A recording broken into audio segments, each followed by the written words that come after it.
देव गेले जेजुरा निळा घोडा अगडून नगारा सोन्याची जेजुरी देव गेले जेजुरा निळा घोडा पावमे तोडा कमरी कर पटा बिहिर मस्तकी तुरा खोबऱ्याचा कुटका अंडाऱ्याचा भडका बोल अहंकारा सदानंदाचा येळको सदानंदाचा येळको जय देव जय देव जय देव जय देव जय देव जय शिव मातंडा जय देव जय देव जय देव जय देव जय देव जय शिव मातंडा हरिवर्धन मल्हारी तुझी प्रचंड जय देव जय देव जय देव जय देव जय देव जय शिव मातंडा हरिवर्धन मल्हारी तुझी प्रचंड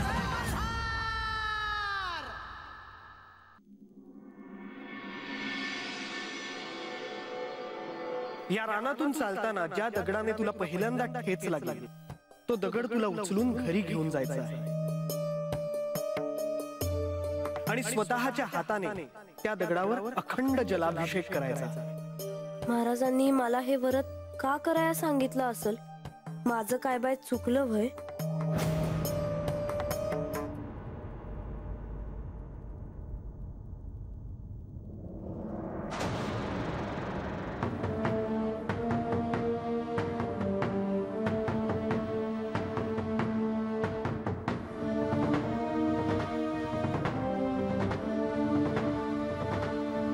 दगड तर लईच गरम आहे। आता मी आयो घरला कसं नेऊ?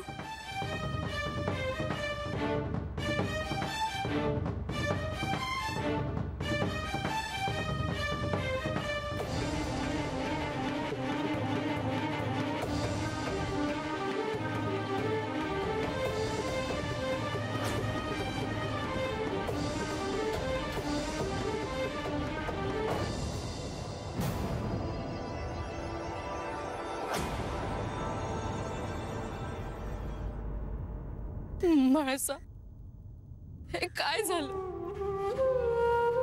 मी तुला असे कधी पाहिन असं वाटलं नव्हतं। म्हाळसा, तू परत ये ग। तुझं काही चुकलेलं नाहीये, पण तुझ्याशिवाय हे सगळं थांबून जाईल असं वाटत आहे। तू नाहीस याची मी कल्पना नाही करू शकत। आणि अजून नेवासेपर्यंत ही बातमी गेली नाही। बाबा आणि अक्कांना हे कळलं तर त्यांना काय वाटेल ग? बाबा तर अन्न पाणी सोडून देतील। म्हाळसा अगं, तुला साधं खरचटलं तरी त्यांच्या डोळ्यात पाणी यायचं। आणि त्यांनी तुला असं पाहिलं तर मला आता काहीच फरक पडत नाही। मला तुम्ही सगळे समजावून नका सांगू। असं नको करूस म्हाळसा। माझं काही चुकलं असेल तर मी माफी मागते तुझी, पण तू परत ये। ते माझ्या हातात नाही आणि माझ्यासाठी सगळं संपलं आहे।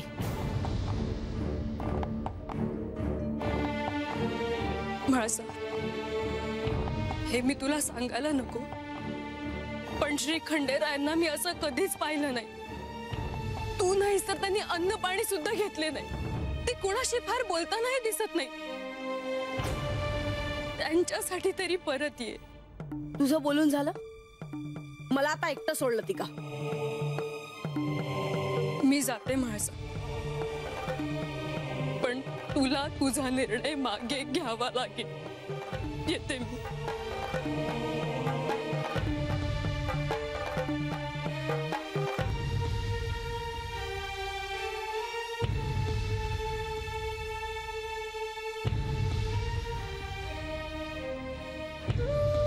मायानंदा, अजूनही आपण चिंतेतच आहात। असा स्वतःला त्रास करून घेऊ नका। अहो, काळजीमुळे स्वतःची काय अवस्था झाली आहे ते पहा एकदा। आता तुम्हीच सांगा बरं, महाशास्त्रींनी जे सांगितलं ते ऐकून हे मन स्वस्थ बसू शकेल का? माझ्या माणसाच्या जीवाला कसला धोका आहे? अशी कोणती गोष्ट आहे हेच मला समजत नाहीये. आता तिकडे जेजुरीत यावेळी काय परिस्थिती आहे याचाच विचार सतत माझ्या मनात असतो. अहो, आपली म्हाळसा आता खंडेरायांची अर्धांगिनी आहे. श्री खंडेराय म्हणजे साक्षात महादेवाचा अवतार. असे असताना जर म्हाळसाच्या जीवाला धोका असेल तर खंडेराय त्यावर नक्कीच काहीतरी पर्याय शोधतील, असे नाही का वाटत आपल्याला? ते आहेच हो, पण आपण एक गोष्ट विसरता आहात. विवाहाआधीच महाशास्त्रींनी आपल्याला सांगितलं होतं की विवाहानंतर श्री खंडेराय आणि म्हाळसा यांच्या नात्यात समस्या येणार आहे म्हणून. या समस्येतूनच म्हाळसाच्या जीवाला काही धोका झाला नसेल ना? नाही, मला नाही तसे वाटत. अहो, मलाही तिची काळजी आहेच. पिता आहे मी तिचा. परंतु खंडेरायांच्या सोबत असताना म्हाळसाच्या जीवाला कोणताही धोका असणार नाही याची खात्री आहे मला. तरी मी तुम्हाला जेजुरीत असतानाच सांगितलं होतं. राज्याभिषेकाच्या वेळेस म्हाळसा मला अस्वस्थ वाटत होती.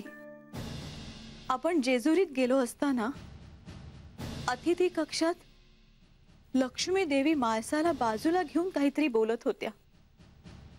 लतिकाला मला काहीतरी सांगायचं होतं. हे सारं मी तुम्हाला सांगितलं होतं, पण तुम्ही माझ्या बोलण्यावर विश्वास ठेवला नाही. आता माझी म्हाळसा कशी असेल, काय करत असेल कुणास ठाऊक.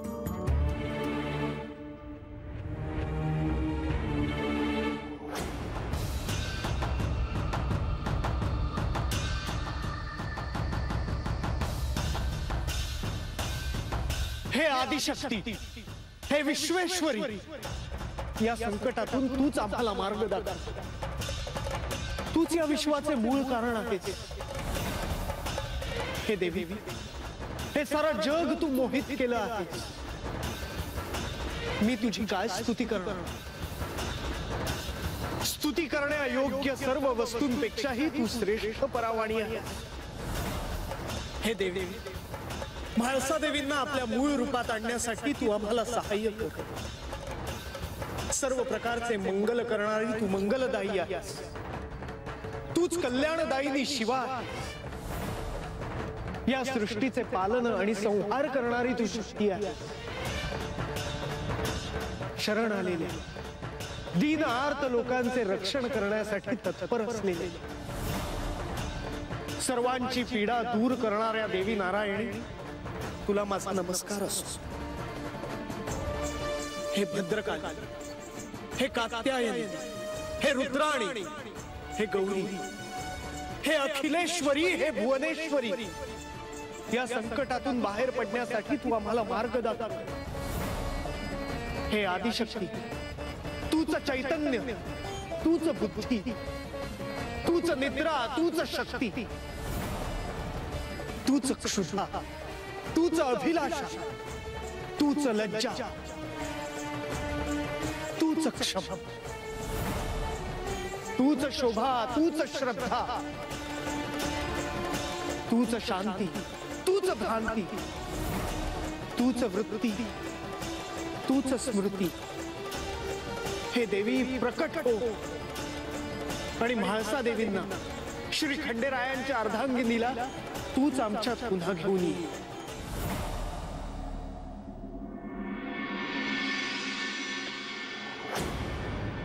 ए बानू, कुठे चालली घाई घाई तकड?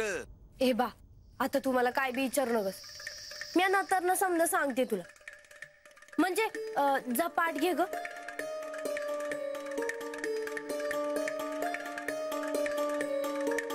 बानू, हे समजा काय करतीस? काय चाललंय?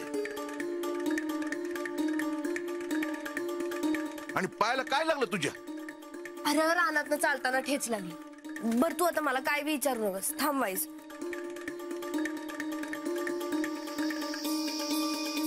आता कशा दगडानं ठेस लागली तो आणलाय वे दाखवाया. दाखवाय नाय मग अगं पूजा कराया. नीट बघ. बानू, या वाफा कसल्या? सांगते आता रानात मला महाराज भेटले होते. ते मला म्हणले की रानात चालताना तुला ज्या दगडानं ठेच लागल तो दगड घरला घेऊन जायचा आहे आणि त्याच्यावर पाण्याची धार धरायची आहे. तू आता मला अजून काय बी विचारू नकोस. मला लागल तसं पाणी आणून दे, म्हणजे ह्याच्यावर न थांबता धार पडत राहील.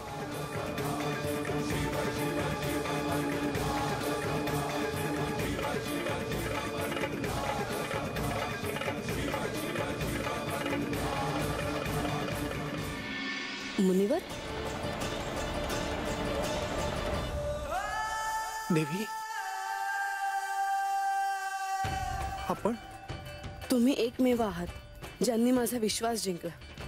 तुम्ही कोणतीच गोष्टी लपवली नाही माझ्यापासून. पण ही प्रार्थना तुम्ही कोणासाठी आणि कशासाठी करता आहात? देवी, श्री खंडेरायांसाठी तरी तुम्ही परत या अशी विनंती मी करायला आलो आहे. माते, माझ्या विनंतीचा स्वीकार करावा. खूप उशीर झाला आहे मुनिवर. अतीव प्रेमाचे काय फळ मिळते ते भविष्यात सगळ्यांना दिसावे आणि स्मरणात राहावे, म्हणून ही शिळा. देवी, माझ्या शब्दावर विश्वास आहे असे म्हणालात म्हणून विनंती करतो आणि खात्रीने सांगतो, श्री खंडेराय हे नेहमीच तुमचेच होते, तुमचेच आहेत आणि भविष्यातही तुमचेच राहतील. जगात काहीही बदल होतील पण हे नातं बदलणार नाही. देवी मुनिवर, गोष्ट इथेच थांबली आहे, तशीच तिथेच थांबू द्या.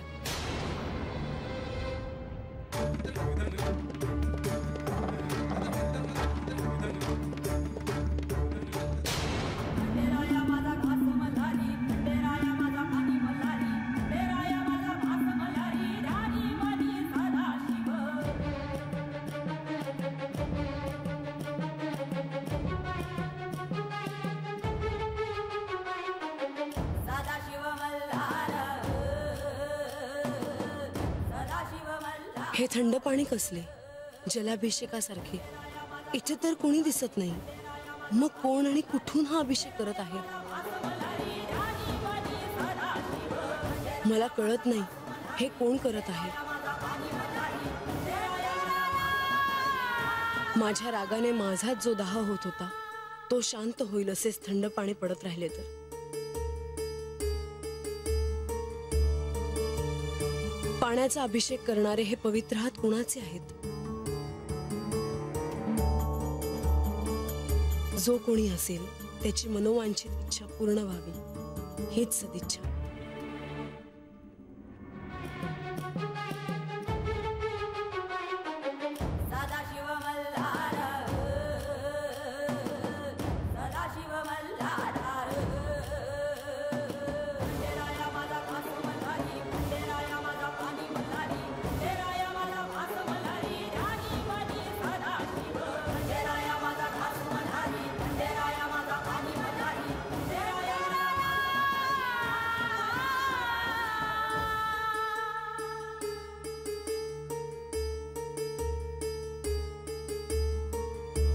बानू, हे बघ, वय अगं कवापास नाही व्रत करत बसलीस बघ. अगं पण हे व्रत का करायचं ते सांग की. मला नाही ठाव रे बा. म्हणजे ठाव ना तरी बी करतीयस वय व्रत? काहीतरी ठाव असलच की. महाराज मला म्हणले हे व्रत करायचं. अगं पण हे व्रत का करायचं ते महाराजांनी तुला सांगितलं नाही बाई? अरे बाप, महाराज मला म्हणले की येळ आल्यावर ते सांगतील. अगं पण म्हणजे आता पतूर महाराजांनी मला सांगितलं आहे आणि मी ते ऐकलं नाही असं कधी झालंय वय? नाही झालं तर मग. आणि मी त्यासनी नाही विचार. ते माझ्या चांगल्यासाठीच मला व्रत करायला सांगते. म्हणजे माठातलं पाणी संपत आलं असेल बघ. मला अजून पाणी लागणार आहे ग ह्या व्रतासाठी. तू मला पाणी आणून दे जा. अगं महाराज म्हणलेत की पाण्याची धार थांबली नाही पाहिजे. आणती.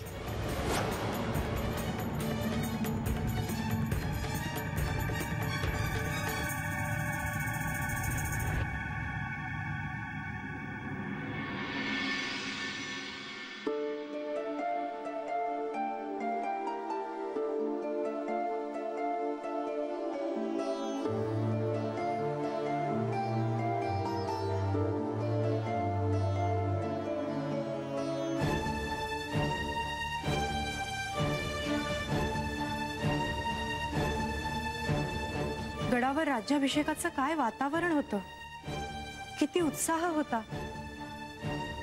परंतु आता जेजुरी गडावर सगळं उदास वाटत आहे. 2 दिवसात इतकं काही घडेल असं वाटलं नव्हतं. ही सुरुवात आहे.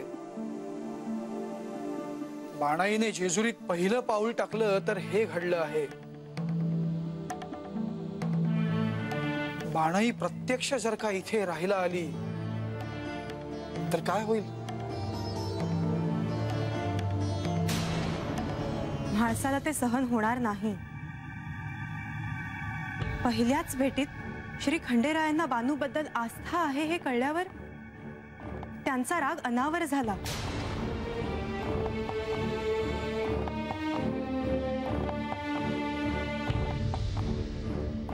कैलासातले ते महादेवांचे शब्द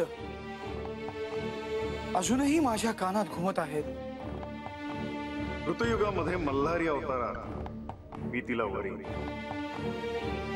तिच्याशी विवाह झाल्यामुळे देवी तुला तुझा क्रोध अनावर होईल. तुझ्या या निर्णयामुळे देवी सर्वाधिक त्रास तुलाच होईल. होणारे नचटळे. परिस्थिती अशी आहे की दोष कुणाचाही नाही.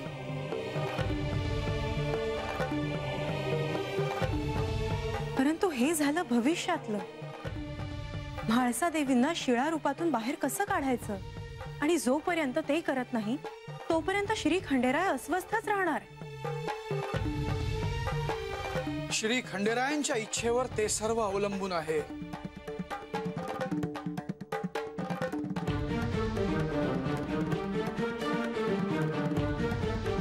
शेवटचा पर्याय मी हस्तक्षेप करणं हाच आहे. शेवटचा पर्याय मी हस्तक्षेप करणं हाच आहे. या प्रसंगात मला जे वाटलं ते तुम्हाला सांगायचंच राहिलं. कशाबद्दल? बानूबद्दल. मी या रूपात तिला प्रथमच पाहिलं. ती नारद मुनींची शिष्या असली तरी नम्र वाटली. त्या परिस्थितीत सुद्धा तिने स्वतःवर नियंत्रण मिळवलं होतं. असं वाटलं की काहीही घडलं असतं तरी तिचा निश्चय ढळला नसता.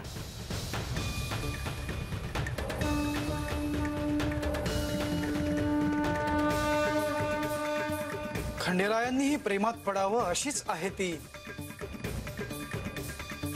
तिची भक्ती अविचल राहिली, परंतु तिने केलेल्या कष्टाचं सार्थक झालं. खंडेरायांचा आशीर्वाद तिला मिळाला. 2 महत्वाचे प्रश्न आहेत. म्हाळसा पूर्ववत होणार का, आणि दुसरा, जर त्या शिळा रूपातून बाहेर आल्या तरी बानूचा विषय राहतोच. बानूचे खंडेरायांवर प्रेम आहे हे कळल्यावर काय अनर्थ घडणार आहे.